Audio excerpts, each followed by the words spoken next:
Let Me Snuggle You, by That Average Dude. Hey, Anon, you wanna hug me?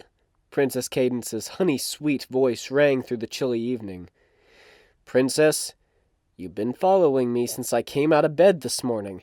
I don't even know how you managed to get in my house, but please, go home. I hid in your pantry, but then I got hungry waiting for you, so I ate all your cookies, she replied innocently. Those were my chocolate chip cookies. I still haven't forgiven you for that, Anon replied grumpily.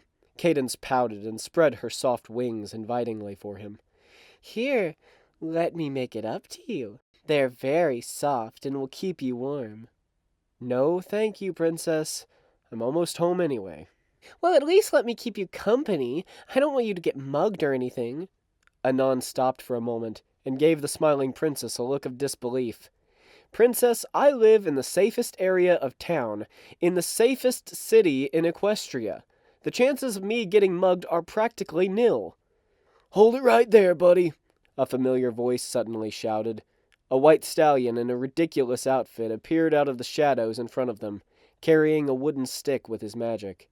Fork over all that you have, and no pony will get hurt.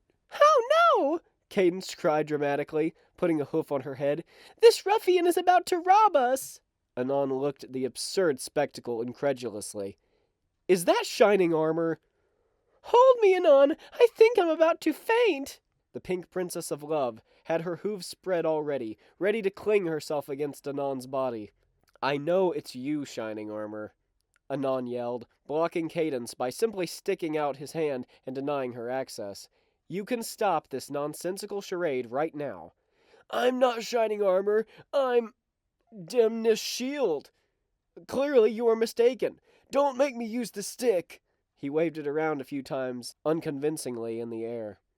Anon, what shall we do now? This good-looking stallion, but not as good-looking as Shining Armor, is notorious for stealing stuff from princesses. I heard he even took Twilight's book on how to raise an alicorn foal for eggheads. Hey!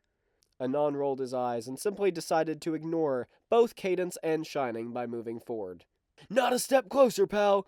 I'll have you know I graduated top of my class in stealing from Princess University, or SFP for short, and I've been involved in numerous secret raids on Princess Celestia's castle, and I have over 300 confirmed stolen royal items. Shining, I just want to go to bed. Anon grabbed the wooden stick from out of the air and snapped it in half. Weren't you supposed to babysit Flurryheart anyway? The stallion's eyes turned wide as saucers for a moment. Impossible! How could I, Dimness Shield, be defeated like this? He rambled quickly. This isn't the last you've heard from me, Anon. Vengeance shall be mine, or something. He took off immediately, like a guy who knew he was screwed. Oh, Anon, my hero, Cadence said, dreamily, almost swooning. You defeated that big baddie who's definitely going to sleep on the couch tonight. Let me give you some snuggles as your reward. I appreciate it, Princess, but I'd much rather find the comfort of my home. Wait! You can't deny my request! Cadence seemed to fidget nervously, and her tone was a few pitches higher than normal. I do believe I can, Princess.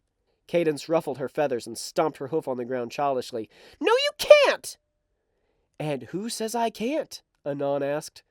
The rules, she replied sheepishly. Yeah, the rules. It's well known that a royal reward can't be denied. The rules? Anon questioned doubtfully. At once, the princess activated her magic, and a book titled The Rules came into existence. It's somewhere between page 600 to 800, she said sweetly. Anon perked his brow. She couldn't be serious. These rules aren't legitimate. They are, silly Anon. Every pony has a copy. She managed to inch closer to him, bit by bit. Fine. Then arrest me in the morning for denying a royal request. I'm going to sleep. No! Wait! Look here! I found it! She blocked his path by shoving the large book right in his face on the right page. Anon read it out loud. Every sentient being denying a royal reward receives a punishment. This punishment consists of snuggling with the princess for at least 10 minutes. He looked at the giddy princess flatly. Did you just add this rule a second ago? No! Why would I do that? The font is off from the rest of the book, and it looks like you tried to erase something that was written under it. I would never do such things. Princess, you wrote it in red crayon. Now, that's clearly written that way because it's a very important rule. I can still read what's underneath. No, you can't. And why is there a doodle of me getting hugged by you at the bottom of the page? The princess gasped. There is?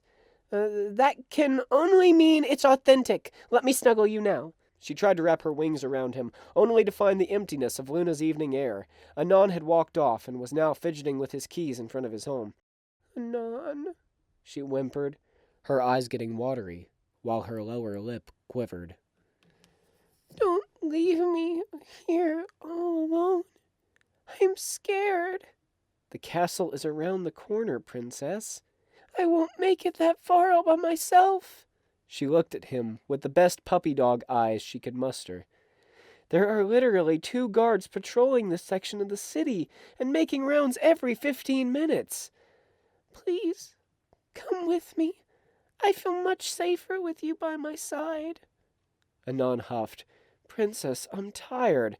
I'm going inside now, okay? He opened the door, only to hear the pink alicorn quickly trotting up to him. Can I at least come inside with you?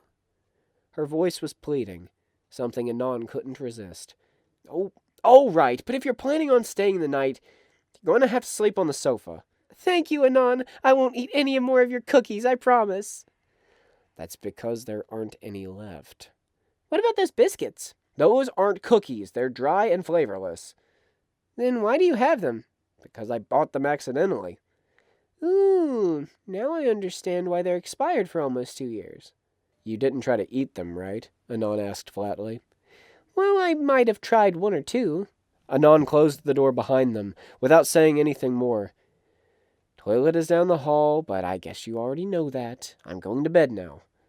But Anon, aren't you going to tuck me in? What? Cadence pouted innocently. You have to tuck me in, otherwise I might go sleepwalking and eat all your sweets. Anon muttered something under his breath before grabbing a couple of extra sheets. Cadence giggled giddily and laid herself down on her back on the surprisingly soft sofa.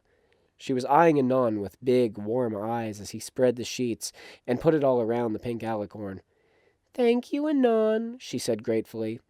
He moved closer to her to even out the edges, and when he did, he could hear a soft, feminine breath.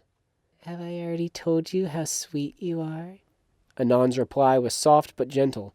You have. 35 times today. I've been counting them. It's because it's true. I've never met any pony with such a kind heart as you. He smiled. Now you're just flattering me. Cadence giggled. Maybe a little, but they were all genuine. You are my beloved subject, Anon, and as the Princess of Love, I care a lot about you. She was holding out her hoofs, something that she had done hundreds of times today. But this time, Anon couldn't refuse her. He felt himself gently pulled into her embrace. Cadence's magic moved away the sheets to make room, freeing her wings in the process. He felt her hooves wrap around his neck and her wings around his midsection, until his cheek was softly pressed against hers. There she wrapped him in almost a cocoon of fur and feathers, until he was as close to her as he could get. Cadence giggled and nuzzled her cheek lovingly against his, before moving the sheet back over them. Your breath is labored, she noted and cooed lovingly. It's okay. Stay with me tonight. I will, Princess. Cadence gave another satisfied sigh, sharing her body heat with Anon before both of them fell into a deep, well-deserved slumber.